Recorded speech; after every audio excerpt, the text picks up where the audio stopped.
You know that feeling when you swear you'll eat healthier, you'll exercise more, or you'll finally tackle that side project, but somehow those best intentions get hijacked.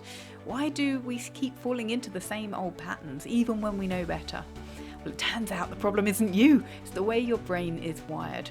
From decision fatigue draining your willpower, to loss aversion keeping you stuck, to procrastination sneaking in at the worst moments, your behaviour is being shaped by hidden forces every single day. But there is good news. You don't need more willpower, you just need better design. In this episode, we're going to dive into the behavioural science of effortless change, learning how to design environments that nudge you towards better habits, why making small tweaks can outsmart your brain's resistance, and how to finally break free from that cycle of self-sabotage. So if you're ready to stop fighting yourself and start designing your behaviour for success, let's dive in. Oh yes, Amy, please. Let's definitely dive into this one. How can we avoid this horrible process of self-sabotage that we often find ourselves leaning towards? Well, do you know, I'd even sidestep the whole self sabotage and focus on the design of what we want to be doing. So, most organizations will tell me, oh, yes, behaviors, yes, we've got those at work. And they haven't got clarified behaviours at all in the majority. So they'll have their values that are often stuck up on the wall. They might have their vision or their mission, which is lived and not lived to different degrees. There's more awareness of that these days. But behaviours are like my final frontier. They are often really poorly understood in organisations, and yet they are driving so much of the results. And the way that we articulate and define behaviours, I think, is a really important starting point. And in when we were part of the Wales Centre for Behaviour Change, the definition that we landed on, which was an interdisciplinary team looking at things, so neuroscientists, positive psychologists, behavioural scientists, we landed on the definition of observable actions. Now, this wasn't wholly loved by everyone within the team. Some of the pure behaviorists wanted a much more all encompassing definition for a behavior. But the reason that defining behaviors this way is so helpful is because it helps when it comes to behavior change. So if we are going to look to change anything, reduce that self sabotage, then we want to be able to see what we're doing. We want to see it, measure it, track it.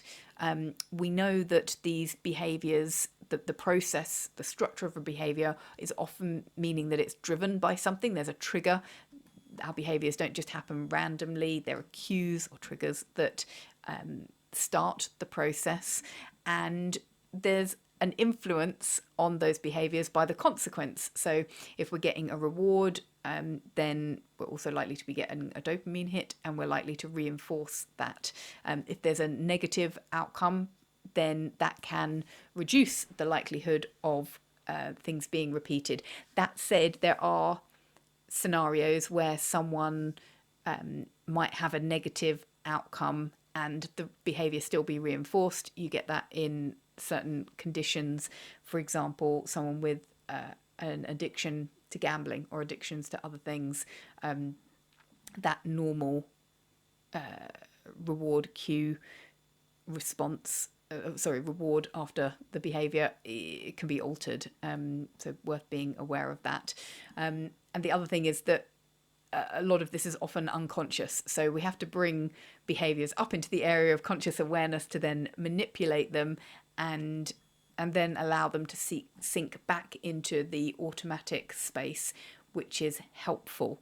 There's lots of different types of behaviours that it can be useful to be aware of. You can have sort of the goal-directed behaviours, which is what we often think of, the more habitual that may once have started as goal-directed and then fallen into habitual, which is great. And then we've also got the reflective that you see very clearly in young children, but being aware of that too. But the biggest thing that I want people to be aware of is that it's so often not just about choices, which reduces the pressure in a lot of ways and the blame.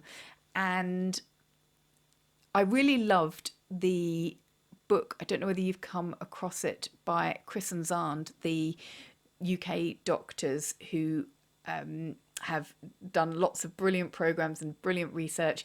But one of them wrote a book on ultra processed foods, and during his journey, he recognized and really helped draw out how important it was to not blame people who have relied upon ultra processed foods, and potentially that's led to consequences of obesity in individuals. And he talks about how when his brother went to the United States and was going through stressful times and was living surrounded by an environment with a lot of ultra processed food, it was normal and natural that he would consume those and gain weight. And if we're looking to make changes, having that low blame starting point can be really important.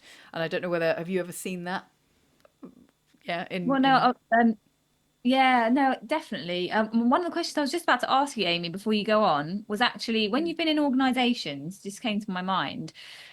I'm thinking kind of beyond the medical field now, but when you're in organizations, do you ever get asked the question, whose responsibility is it? I.e., who should be held accountable for this? Are we all supposed to be identifying these kind of behaviors? And then if so, how do we then feed that back, or how do we practically then apply that? I love that. We're working with a company specifically on that at the moment, and they're being really bold and ambitious in what they're trying to achieve. And I keep reassuring them this is a complex problem. It's brilliant that you're tackling it. Most people are not tackling it. And in an ideal world, yes, everyone is the detective on the ground looking for where the behaviors are occurring, either by themselves or by others, that are suboptimally. The complication arises when there is the environmental factors influencing my behaviors as an employee, and I am not empowered to change the systems that would enable me to remove those friction points.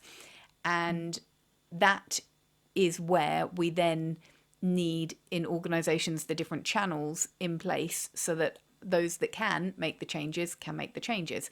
We can't change everything all the time, I know that, but there are some big pillars in most organizations that could do with addressing that probably aren't being addressed. And so the answer to the question, whose responsibility is it? Yes, it's everyone's responsibility. And yes, it's senior leaders' responsibility to be providing.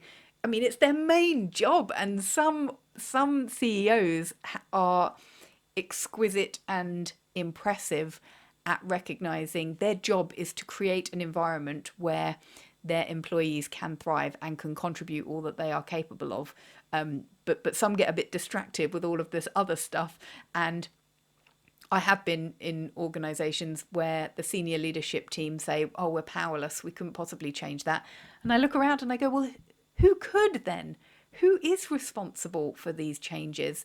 And I'm often surprised at the less responsible nature compared to what I would expect.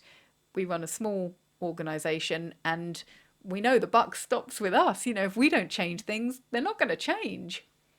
Yeah, I mean, perhaps I'm a bit protected in the medical world because, we are all very much responsible and held accountable for patient safety, and our ethical standards set by the General Medical Council are very strict, and we must adhere to them at all times, which is absolutely right. But I guess it surprises me that you mentioned obviously you're working with a company recently who are being really bold at the moment because they're tackling it. It surprises me that given how much our behavior influences our actions and therefore outcomes, it really does surprise me that it isn't already embedded in the corporate kind of sector. It's difficult to do, is I think the rationale as to why it is not so forthcoming. So when you think about it, articulating the desired behaviors in lots of different things takes a bit of thought. And instead of giving that bit of thought, in some contexts, what we see is these crazy wish lists. We want you to do all of these things, all of these behaviors. And then if you were to go back and say, but it's not really humanly possible to do all of these things, is it? So which ones do you want me to prioritize? That then requires some more thinking and discernment, and that isn't always desired. But I would come back to challenge you. I love the fact that you believe that you're responsible, and you are responsible for a huge number of things, but something like the IT system, not necessarily for you or your practice, but if you think about hospital medicine, I was no, I was frustrated to see, but glad to see that it was getting some publicity. Maybe a couple of years ago, some doctors were saying doing the actual medical job is not the biggest problem, not the biggest challenge. One of the biggest challenges is I've got to go into 6 different systems, entering different passwords and logging into different things in order to try and access the information that I need in order to try and treat the patient in front of me. And that's bonkers. But that poor individual doctor cannot change that system, can they? No, and I think it's not much of a challenge for you, Amy, because I completely agree with you. Yes, that is one of the frustrations, but that is just the situation, and it's like you say, going to take a lot for those systems to change. And so similarly in the corporate environment, from what you're saying, I see how it is going to take, somebody being brave and bold to try and tackle such a big issue.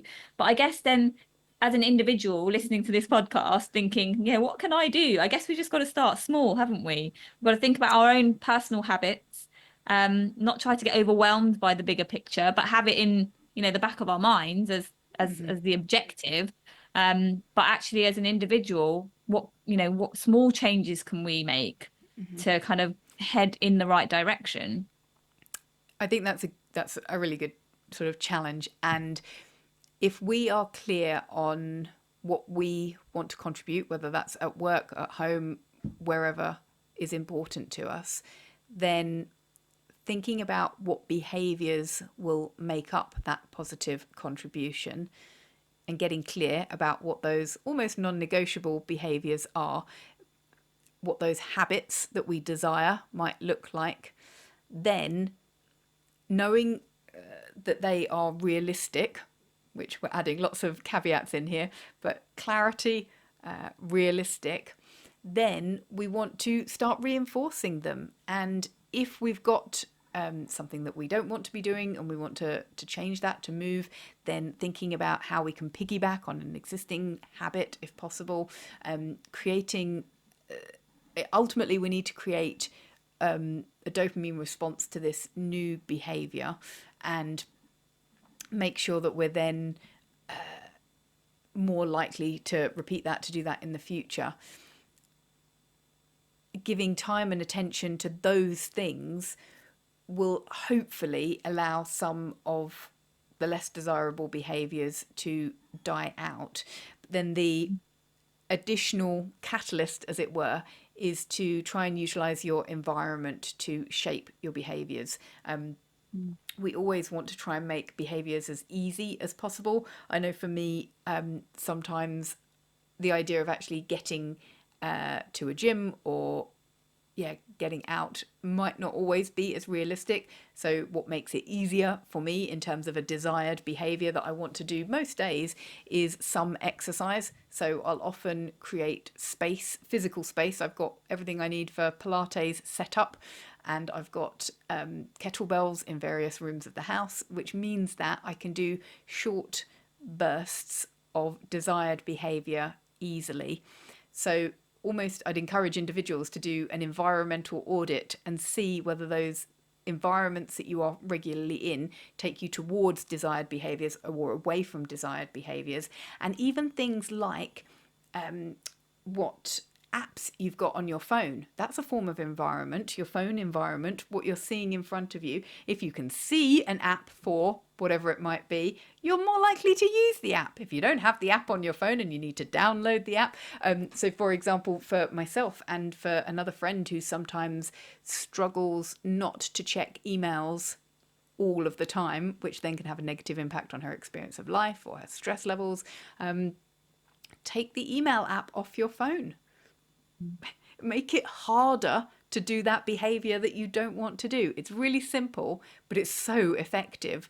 But how many of us are auditing our environments on a regular basis to check that they are setting us up for the desired behaviors? And then we don't have to rely on our willpower as much. Yes, I suspect a lot of us are probably due an environmental check, aren't we? And also, on the back of that as well, it's as managers or as parents or as a doctor, when you're talking to individuals, or I'm talking to my son, it's about the kind of feelings, again, comes back to our feelings, and what feels good.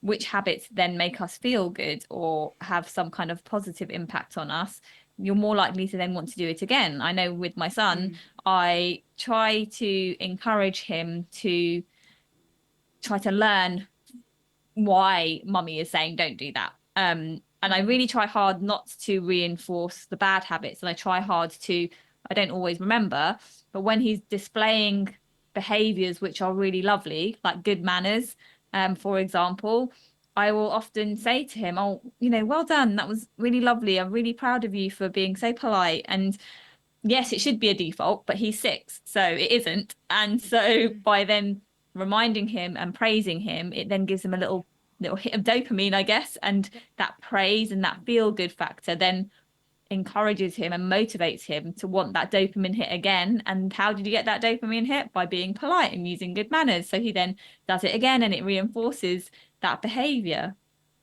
Yeah, and it's so important. And I can remember, so a lot of time in organizations, people only receive praise when they achieve the desired result. And that's a mistake, because it could be that they did all of the desirable behaviors and due to other factors, they didn't get the desired result. And I saw this trend bucked in a organization in Serbia, which I was thoroughly impressed by. They were a gaming company, and it's the only place I've seen it. And I'm sure other companies do have it, but I've obviously not seen it yet. They have many games that did not make it to market. They were, they got to the beta testing phase, and then a decision was made not to progress the game to market. And a lot of work has to go into games to get them to that phase. Imagine, And yeah. it's not necessarily that they were bad. It's, there's various factors that influence, but the people that contributed like don't need to be punished in any way. In fact, what they've learnt needs to be celebrated. And rather than just say, we have a learning culture here, it's important to learn from things that don't make it to market or anything like that, they went a step further. And through some of their corridors in their physical building, they had on the walls the posters of these games that hadn't made it to market. And all of the posters had the signatures of the core team members that had contributed to this. And I remember walking down the corridor and saying, oh, are these some of your games? They were like, oh, they're the ones that didn't make it to market. I was like, oh, wow. They said, we really believe that it's important to learn from those things too. And That's I think amazing. it's really cool, and it's helping to reinforce the desired behaviors rather than just saying it, but actually we're really celebrating the contributions that you made and how you've helped us all learn. So there are variations of that for each of us as individuals and as teams as well that I think could be brought in. Mm. Yeah, that's really cool. I think one of the challenges could be, when people need to do a behavior, but they don't actually enjoy the behavior itself. I know from perhaps encouraging my daughter earlier with a particular subject of homework that is not her favourite. She finds the subject boring and the engaging of the homework of the subject boring. And and I don't think I've got it fully I don't think I've done enough experiments yet to fully nail this, but some of the experiments that we use are to imagine how we feel when it's finished. It's not ideal, but it's something. To think about what we could enjoy about the components that make up the outcome, and it mostly is successful enough. But one of the keys, if we're trying to do something that is going to potentially require some willpower or grit in order to actually get into the behavior, so that we get the reward at the end of, oh yeah, well done, you've done it, big tick, when that barrier can be earlier on, is to really you can connect with the identity of the person. So I know you're the kind of person that does things even when they're hard, and maybe to think about the other benefits to doing it. But as I say, not necessarily a perfect, easy, replicable situation always. But the state that we go into it in is really critical too. So if someone's not in a good state, whether it's a child doing homework or whether it's an adult tackling a really difficult project, sometimes parking it for when the state is better will mean that the whole experience is better, which will then mean the behaviour can be replicated more effectively in the future. So another thing to bear in mind. And what about the idea of kind of mimicking others, and how our behavior obviously is very influenced by what those people around us are doing? You know, you said this a lot before. I mean, obviously we're very social creatures, but should we always be mimicking those around us? Obviously, if we're all headed in the right direction and we've all got the right objective, but what if you've got a teammate or a colleague who hasn't got the right intentions? Uh, Could we be foolish for then mimicking their kind of behaviors, even, with kind of little understanding behind their agendas and their kind of personal objectives? Yeah, it's happened so many times throughout history, recent history. So social norms are incredibly influential on our behaviours. And rather than expect an employee to read the employee handbook and do what it says, they're going to do what they see.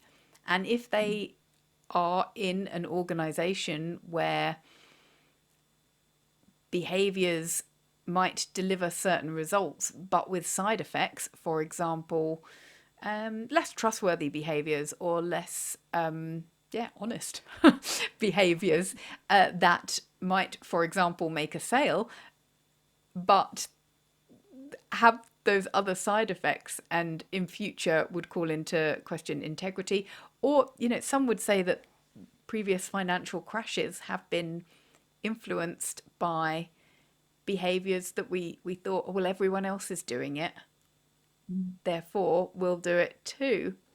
And I guess we're more likely to fall into that trap if we are feeling less resilient, or we have less willpower, or we're feeling very fatigued. Then it's just the easier option, isn't it? So of course when you're feeling lower, you're then going to be sold by that amazing kind of solution that somebody is selling you. Yeah, which is why having good anchor points outside of any context can be useful for helping us to evaluate, and by being able to share those reflections. And this is in all areas of our lives. And a friend of a friend was in the situation where a gentleman had an extramarital affair and none of his friends knew.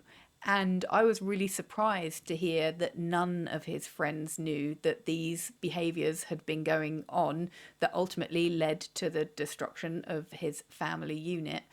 And not putting any value judgments on that, although I'm sure we all have our personal value preferences and beliefs around what's right or wrong or helpful or unhelpful.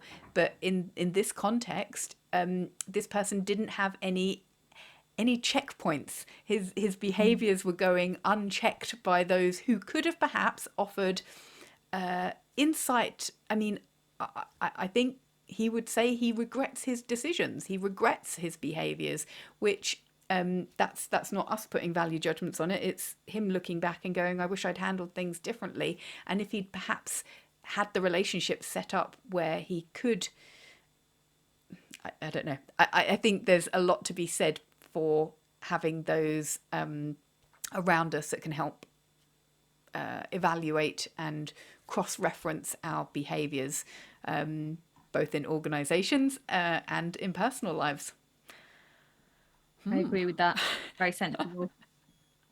Yeah, because our behaviours are so influenceable by our environments, and if we are unintentionally getting into environments that might then influence behaviours, that could take us down a path that we don't necessarily want to go down. So I think what we're saying is another step is that external checkpoints. And I think also just to remember that your external checkpoints that you've had from day dot may not necessarily be the external checkpoints that you should have in your life as well. And sometimes that's really difficult to evaluate, isn't it? How do you know that those that are around you are giving you the kind of advice that you need to hear? It's tricky, isn't it? It is, because we often tend to hang out with people like us and that may or may not feel confident in challenging what we're choosing to do. And in a team situation, you could imagine groupthink taking place or hierarchy taking place. We know that there have been situations where psychological safety has not been present and people who've wanted to speak out, we know this from medical contexts as well as from other contexts, where people have not felt able to speak out and there's been disastrous consequences. And so seeking out people who, you've mentioned this in a previous podcast, Amy, who have very different beliefs to you can actually be a really powerful and important kind of opinion to have in your life. You might think that colleague that you work with, you've got nothing in common with them, you wouldn't be friends with them in a social setting. Why on earth would I go to them for any feedback or any advice? But actually, perhaps the person that you think you're going to butt heads with the most is the person who's going to be the most transparent and be that mirror for you that you actually need. Absolutely, and can help you evaluate those behaviors. Yeah, so in today's world, a lot of people have a lot of data coming at them. And I think the invitation when it comes to redesigning what you're going to do, how you're going to do it, is to just be intentional and selective around what those inputs do look like. Because, as you said, the ones that you've got may or may not be the most helpful, and actually diversifying a bit might be useful. We can't always select how the algorithms are presenting things to us in the virtual world, but in the physical world, we can choose to focus and draw from those who we know the algorithm would not normally put us with. Oh, I'm afraid, Amy, I'm gonna have to ditch you then. In that case, we are too alike. I know. No, we need a mix. Don't ditch me yet, Jess. It's important to have those trusted, like-minded friends as well.